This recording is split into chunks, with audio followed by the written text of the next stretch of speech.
श्री गोपाळ कृष्ण भगवान की जय। लीळा नंबर 475। गेवराई येथे जोगेश्वरीच्या देवळात मुक्काम। तेथून सर्वज्ञ गेवराईला आले।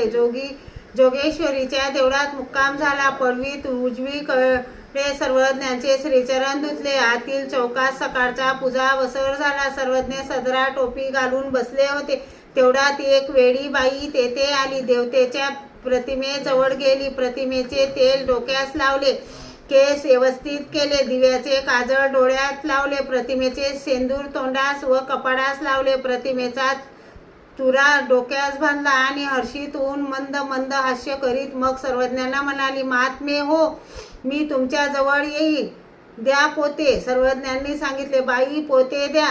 तसेच सर्वज्ञ तेथून निघाले। ती पुढे पुढे जायची आणि पुन्हा उभी राहायची आणि असेच असायची। पुन्हा पुढे पुढे जायची आणि परत उभी राहायची। अशी अर्ध्या रस्त्या पावेतो आली। मग म्हणाली, महात्मे हो, आता मी येत नाही, घ्या पोते, मी तुम्हाला चाड वळले।